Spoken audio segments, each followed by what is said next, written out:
जय Hind and hello guys, स्वागत है आपका आपके अपने YouTube चैनल ज्ञानदेह होस्ट में। और इस वीडियो में मैं आपको बताने वाला हूं UPSC NDA 2 online form 2024 mobile से कैसे फिल करना है इसके बारे में। यहां पर आपको OTR से लेकर प्रिंट तक पूरी जानकारी दी जाएगी, इसलिए आपको वीडियो को पूरा देखना है। अब चलिए शुरू करते हैं। अगर आपने अभी तक वीडियो को लाइक नहीं किया कर दीजिएगा। वीडियो को डिस्क्रिप्शन में मैंने आपको हमारी वेबसाइट का लिंक दिया है। ये लिंक आप जैसे ही ओपन करेंगे तो आपको जानने को मिलेगा कि 404 वैकेंसी इसमें निकाली गई है। एज लिमिट आप यहां पर आपकी चेक कर सकते हैं। फॉर्म आप लोग 4 जून 2024 तक भर पाएंगे। कौन से पोस्ट के लिए या फिर कह लीजिए कि कौन से डिपार्टमेंट में कितनी वैकेंसी है वो आप देख सकते हैं। अप्लाई करने के लिए क्या क्वालिफिकेशन चाहिए वो भी आप चेक कर सकते हैं। 12वीं या फिर अभी आप 12वीं के अंदर है तब भी आप अप्लाई कर पाएंगे। ये सभी जानकारी चेक करने के बाद में आप यहाँ पर देख लीजिए कि ऑलरेडी मैं कंप्यूटर से कैसे फॉर्म को फिल करना है एनडीए 2 का उसकी वीडियो बना चुका हूँ। अभी आपको यहाँ पर मोबाइल के लिए अलग से वीडियो दी जा रही है। तो आप यहां पर इंपॉर्टेंट लिंक के सेक्शन में आइएगा और आपको यहां पर apply online link through OTR इसके ऊपर क्लिक करना है। पर क्लिक करने के बाद आपके सामने कुछ ऐसा इंटरफेस आ जाएगा। अब अगर आपने जब OTR शुरू हुए थे तब OTR यानी कि वन टाइम रजिस्ट्रेशन कर लिया था तो आप यहां पर डायरेक्टली अपनी लॉगिन इन्फॉर्मेशन जिसमें कि आप ईमेल आईडी या नंबर या फिर OTR आईडी का इस्तेमाल करके गेट OTP पर क्लिक करेंगे और उसके बाद आपके रजिस्टर्ड नंबर या ईमेल आईडी के ऊपर OTP जाएगा। वो डाल करके आप यहां पर वेरिफिकेशन कोड फिल करेंगे एंड डायरेक्टली लॉगिन कर लेंगे। बट अगर आप फ्रेशर है, आपने कोई रजिस्ट्रेशन नहीं करके रखा है तो आप यहां पर नीचे आएंगे और न्यू रजिस्ट्रेशन के ऊपर क्लिक करेंगे। इस पर क्लिक करने के बाद आपके सामने कुछ ऐसा इंटरफेस आएगा। आप यहां पर जो आपका नाम है वो 10th के सर्टिफिकेट के अकॉर्डिंग फिल करेंगे। इस नाम को दोबारा डाल करके आपको यहां पर सेम वे में 10th के सर्टिफिकेट के अकॉर्डिंग फिल करना है। फिर है फुल नेम। अगर आपका कोई अन्य फुल नेम है जो कि 10th की मार्कशीट के अलावा है तो वो आप यहां पर दे सकते हैं, नहीं तो आप इसको खाली छोड़ दीजिए। फिर आप यहां पर जेंडर सेलेक्ट करें। जेंडर को आप दोबारा सेलेक्ट करके वेरीफाई करेंगे। फिर आप यहां पर आपकी जो DOB है वो कैलेंडर के ऊपर क्लिक करके इस तरह से सेलेक्ट कर लेंगे। पहले ईयर सेलेक्ट करें, फिर यहां से आपका जो मंथ है वो और इसके बाद में डे एंड इस DOB को दोबारा सेलेक्ट करके आप यहां पर वेरीफाई कर लेंगे। फिर आपको यहां पर आपके फादर का नेम एंटर करना है। ये नाम भी आपका 10th के सर्टिफिकेट के अकॉर्डिंग होना चाहिए। इस नाम को दोबारा डाल करके आपको यहां पर सेम वे में वेरीफाई कर लेना है। इसके बाद में यहां पर गाइज आपके सामने जानकारी आती है मदर्स नेम की। तो आपको आपकी माता जी का नाम एंटर करना है। आपकी मदर्स का नेम दोबारा डाल करके वेरीफाई करना है। माइनॉरिटी स्टेटस में आपको क्लिक करके बताना कि क्या आपकी कास्ट माइनॉरिटी में आती है या फिर नहीं आती है। अगर आती है तो आप यस करेंगे और यस करने पर आपको बताना कि आपकी माइनॉरिटी कम्युनिटी कौन सी है, वही आप यहां पर सिलेक्ट कर लेंगे। फिर आप यहां पर आपका रजिस्टर्ड जो नंबर आप रजिस्टर करना चाहते हैं वो एंटर करेंगे। कोई अन्य नंबर देना चाहते हैं इस नंबर के अलावा वो आप यहां पर दे सकते हैं, नहीं तो आप इसको खाली भी छोड़ सकते हैं। फिर आप यहां पर आपकी ईमेल आईडी एंटर करेंगे। इस ईमेल आईडी के अलावा कोई अन्य ईमेल आईडी देना चाहते तो यहां पर दे सकते हैं, नहीं तो आप इसको भी खाली छोड़ सकते हैं। फिर आते हैं बोर्ड एग्जामिनेशन रोल नंबर। जो आपका 10th है उसका रोल नंबर क्या था वो आपको यहां पर एंटर करना है। फिर सिक्योरिटी क्वेश्चन आपको सिलेक्ट कर लेना है। कोई भी एक सिक्योरिटी क्वेश्चन सिलेक्ट कीजिए, उसका आंसर यहां पर दे दीजिए। ये सिक्योरिटी क्वेश्चन का आंसर आपको तब काम आएगा जब आप अपना पासवर्ड भूल जाएंगे और आप उसको रिकवर करने की कोशिश करेंगे। तो ऐसे में आपको इसी क्वेश्चन का आंसर दे करके आपके पासवर्ड को रिसेट करने का मौका मिलेगा। फिर यहां पर आपको सिक्योरिटी क्वेश्चन 2 यानी कि एक सिक्योरिटी क्वेश्चन और सिलेक्ट कर लेना है और उसका नाम यहां पर आपको दे देना है। ये आंसर आपको याद रखने या फिर इनको कहीं पर नोट कर लेना है कि मैंने कौन से क्वेश्चन का क्या आंसर बनाया था। फिर ये कैप्चा कोड आप यहां पर फिल करेंगे एंड देन इन सभी जानकारी को चेक करके आप सबमिट पर क्लिक करेंगे। अब गाइस यहां पर आपने जो भी जानकारी भरी है उनका प्रीव्यू आपके सामने आ जाएगा। आप इन सभी जानकारी को चेक करेंगे। अगर आपको लगता है कोई जानकारी गलत हो गई है तो आप अपडेट चेंज के ऊपर क्लिक करके इसको अपडेट कर लेंगे, नहीं तो आप यहां पर आई एग्री पर क्लिक करेंगे। इसके बाद में यहां पर जो आपकी ईमेल आईडी है जो आपने अभी यहां पर रजिस्टर की है और जो नंबर दिया है उसके ऊपर OTP गया होगा। आपको ऊपर की तरफ नंबर के ऊपर दिया गया OTP फिल करना है और नीचे की तरफ आपको ईमेल आईडी वाला OTP डालना है एंड देन आप वेरीफाई OTP के ऊपर क्लिक करेंगे। इसके बाद में आपका जो OTP वेरिफिकेशन है वो हो जाएगा और फिर आप यहां पर जो आपको होम पेज देखने को मिलेगा कुछ इस प्रकार का। यहां पर आपको जो इन्फॉर्मेशन मिली है अभी वो आप यहां पर डाल करके लॉगिन करेंगे। जैसे कि आप यहां पर आपकी रजिस्टर ईमेल आईडी एंटर करेंगे जो कि अभी आपने रजिस्टर की है। यहां पर आपका जो गेट OTP के ऊपर क्लिक करने के बाद OTP आया है वो OTP डालेंगे और फिर आप यहां पर ये वेरिफिकेशन कोड फिल करके लॉगिन कर लेंगे।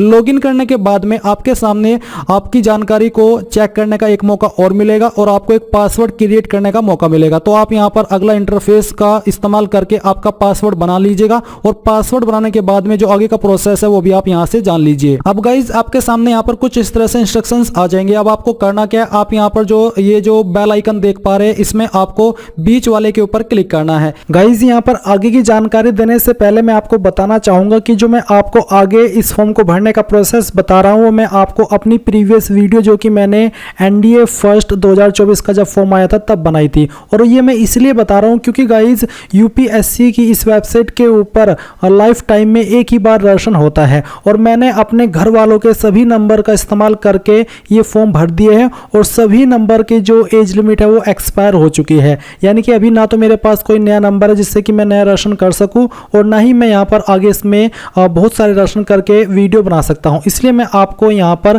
प्रीवियस वीडियो से ही बता रहा हूँ क्योंकि उसमें यहाँ पर सेम प्रोसेस रहेगा। जो फोटो एंड साइन का अलग प्रोसेस है वो मैं आपको नए सिरे से इसी वीडियो के अंदर बताऊंगा, इसलिए आप वीडियो को देखिए और कोई भी डाउट किसी भी पॉइंट पर हो वो आप पूछ सकते हैं। लॉगिन हो जाने के बाद में यहाँ पर आपके सामने सेम इंटरफेस आएगा जैसे कि डेस्कटॉप के अंदर आता है, बट आपको उसके लिए अपने मोबाइल को लैंडस्केप मोड में चलाना है। यानी कि आपको ऐसे ओपन करना है इस वेबसाइट को या फिर अपने मोबाइल को ऐसे चलाना है जैसे कि आप कोई गेम या फिर मूवी देखते हैं, यानी कि गेम खेलते हैं या फिर मूवी देखते हैं तिरछा करके, एंड फिर आपके सामने यहाँ पर इस तरह से ऑप्शन आ जाएगा। अब आपको यहाँ पर आपकी जो पोस्ट है वो देखने को मिलेगी। अगर आप अपनी OTR की इन्फॉर्मेशन एडिट या अपडेट करना चाहते हैं तो आप इसके ऊपर क्लिक करें, नहीं तो आपको यहाँ पर क्लिक हियर फॉर पार्ट 1 इसके ऊपर क्लिक करना है।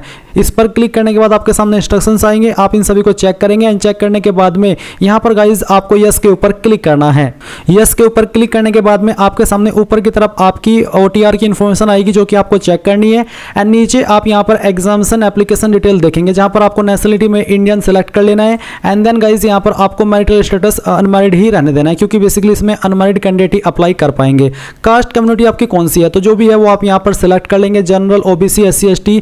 अगर आप OBC है तो आप OBC सेलेक्ट करने पर देखेंगे do you belong to creamy layer. अगर आप क्रीमी लेयर से बिलोंग करते हैं तो आपको यहाँ पर यस नो में बताना है।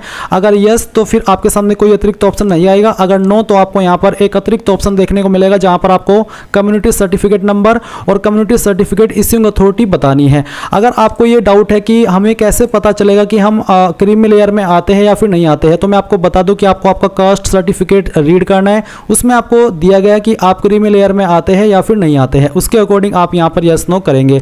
अगर आप SC ST OBC है, अगर SC ST है तब भी आपके सामने इस तरह से ऑप्शन आएंगे जहां पर आपको कम्युनिटी सर्टिफिकेट नंबर एंटर करना है एंड देन यहाँ पर कम्युनिटी सर्टिफिकेट इश्यूइंग अथॉरिटी बतानी है, यानी कि कौन सी पोस्ट के अधिकारी ने आपका सर्टिफिकेट जारी किया है। ये सर्टिफिकेट नॉर्मली आपका तहसीलदार, नायब तहसीलदार, SDM, मजिस्ट्रेट इन पोस्ट के अधिकारी द्वारा जारी होता है। एंड जो आपका कास्ट सर्टिफिकेट है उसके ऊपर जहां पर मोहर लगी हुई होती है, जहां पर साइन हुए होते हैं, वहीं पर आपके उस पोस्ट के अधिकारी का नाम लिखा होता है या फिर उस पोस्ट का नाम लिखा होता है जिसने कि आपका सर्टिफिकेट जारी किया है। तो वहां से आप चेक करके यहाँ पर उस अथॉरिटी का नाम देंगे जिसने कि आपका सर्टिफिकेट जारी किया है। फिर यहाँ पर कब आपने सर्टिफिकेट जारी करा है वो डेट आप यहाँ पर सिलेक्ट कर लेंगे। फिर आती है क्वालिफिकेशन जानकारी। यहाँ पर गाइज आपके सामने 4 ऑप्शन है। पहला ऑप्शन है कि आपने आपकी 12वीं पास कर ली है बट आपके पास फिजिक्स, केमिस्ट्री, मैथ नहीं था, तो आप पहले वाला टिक करेंगे।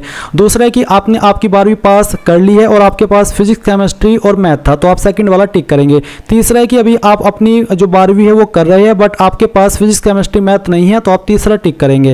एंड अगर आप अभी 12वीं कर रहे हैं और आपके पास फिजिक्स, केमिस्ट्री, मैथ है तो फिर आप यहाँ पर फोर्थ ऑप्शन सेलेक्ट करेंगे। तो मैं यहाँ पर 12वीं कर चुका हूँ फिजिक्स, केमिस्ट्री, मैथ के साथ में, तो मैं यहाँ पर ये सेलेक्ट करता हूँ। अब आपको आपके एड्रेस की इन्फॉर्मेशन देनी है। लाइन 1, 2, 3 के अंदर थोड़ा थोड़ा पार्ट आपके एड्रेस का लिखेंगे एंड यहाँ से जो भी आपकी स्टेट है वो आपको सेलेक्ट कर लेनी है। फिर आपकी डिस्ट्रिक्ट सेलेक्ट करनी है और यहाँ पर पिन कोड डालना है एंड इसके बाद में आप यहाँ पर नीचे कंटिन्यू पर क्लिक करेंगे। अब आपके सामने यहाँ पर फोटो आइडेंटिटी कार्ड का ऑप्शन आएगा, तो आप यहाँ पर इनमें से कोई एक आईडी सेलेक्ट कर ले। जो भी आपके पास आईडी है वही आपको सेलेक्ट करनी है, फिर उसका नंबर डालना है, उसको दोबारा डाल करके वेरीफाई करना है एंड देन गाइज यहाँ पर जो भी आईडी आपने यहाँ पर सेलेक्ट की है उसको आपको अपलोड भी करना है जिसका फॉर्मेट PDF का रखा है। तो चूज फाइल के ऊपर क्लिक कीजिए, जहाँ पर भी आपकी आईडी है वो आपको सिलेक्ट कर लेनी है। तो जैसे सिलेक्ट करके ओपन करेंगे आपकी फाइल अपलोड हो जाएगी। फिर आती है preferences of NDA and an exam. तो किसको आपको क्या प्रेफरेंस देनी है, जैसे कि अगर आपको नेवी को पहले नंबर पर रखना है तो आप यहाँ पर 1 लिखेंगे, अगर आपको आर्मी को दूसरे पर देना है तो 2 लिखेंगे, वायुसेना को तीसरे पर देना है तो 3,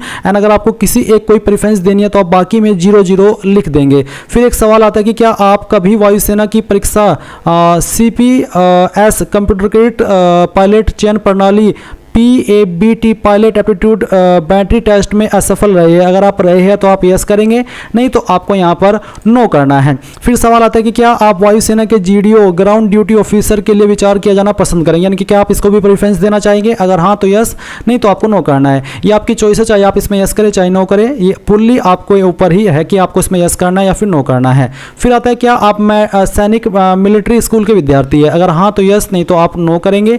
एंड देन फिर अगला सवाल है कि क्या आप JCO NCO अन्य रैंक के अधिकारियों के वार्ड है और सैनिक मिलिट्री स्कूल के विद्यार्थी है। अगर है तो यस, नहीं तो आप नो करेंगे। एंड देन नीचे कंटिन्यू के ऊपर क्लिक करेंगे। अब गाइज आपने जो भी जानकारी भरी है उसका प्रीव्यू आपके सामने है। आप यहाँ पर सभी जानकारी इस तरह से चेक कर ले। एंड अगर आपको लगता है कोई जानकारी गलत हो गई है तो अपडेट के ऊपर क्लिक करके अपडेट कर ले, नहीं तो एक कैप्चा कोड यहाँ पर डाले और आई एग्री के ऊपर क्लिक कर दे। अब आप यहाँ पर देखेंगे कि आपका जो रजिस्ट्रेशन है वो हो चुका है। जो कैंडिडेट इस फॉर्म को जनरल OBC से भर रहे हैं उनके सामने अभी पेमेंट का पेज आएगा। जब वो अपनी एप्लीकेशन फीस जमा कर देंगे तब जाकर के वो यहाँ पर इस वाले इंटरफेस पर आएंगे जहाँ पर आपको रजिस्ट्रेशन की इन्फॉर्मेशन देखने को मिल रही है। यहाँ से इसका आपको प्रिंट ले लेना है या फिर आपको इसको स्क्रीनशॉट कर लेना है, क्योंकि ये जानकारी महत्वपूर्ण है। एंड जैसे आप इसको सेव कर ले तो आपको यहाँ पर लेटेस्ट नोटिफिकेशन पर क्लिक करना है। इसके बाद गाइज अब आपको यहाँ पर पार्ट 2 पर आना है, अपलोड फोटोग्राफ एंड सिग्नेचर के ऊपर क्लिक करना है। अब गाइज यहाँ पर जो आप फोटो एंड साइन अपलोड करेंगे वो कैसा करेंगे वो आप यहाँ पर देख लीजिए। आपको नीचे देखने को मिल भी जाएगा एग्जाम्पल कि आपको फोटो के ऊपर नेम और फिर DOP लिखना है। तो आप यहाँ पर इस तरह का फोटो अपलोड करेंगे। फोटो का पिक्सल कितना रहना चाहिए वो भी आप देख सकते हैं। मैं आपको बता दूं कि ऑलरेडी मैं एक वीडियो बना चुका हूं जिसमें कि मैंने बताया है कि कैसे आपको मोबाइल से अपने फोटो के ऊपर नाम लिखना है, डेट लिखनी है, उसका पिक्सल एडजस्ट करना है। तो वो वीडियो आपको देख लेनी है। ये वीडियो आपको इस वीडियो के डिस्क्रिप्शन में मिल जाएगी। उसको वॉच करने के बाद में आपको बहुत ही अच्छे से समझ में आ जाएगा कि कैसे आपको नाम लिखना है और फिर फोटो साइन को अपलोड करना है। एंड आपको अपलोड करने में कोई भी इशू नहीं आएगा। जैसे ही आप फोटो को दिए गए इंस्ट्रक्शंस के अकॉर्डिंग बना लेंगे और फिर चूज फाइल के ऊपर क्लिक करने के बाद अपलोड फोटो के ऊपर क्लिक करेंगे। अब आप यहाँ पर फिर से आइए और आपको यहाँ पर आना है centre selection and agreeing to declaration, इसके ऊपर टिक करना है। फिर आप यहाँ पर एग्जाम सेंटर क्या रखना चाहते हो वो आपको सेलेक्ट कर लेना है। फिर आप यहाँ पर थोड़ा सा और नीचे आएंगे और इसके बाद में आपको यहाँ पर I have read declaration and agree, इसके ऊपर क्लिक करना है। इसके ऊपर क्लिक करने के बाद आप देखेंगे कि आपका फॉर्म सबमिट हो चुका है। अब आप लेटेस्ट नोटिफिकेशन के ऊपर आकर के यहाँ पर एप्लीकेशन हिस्ट्री में जाकर के अपना एप्लीकेशन फॉर्म का जो प्रिंट है वो ले पाएंगे।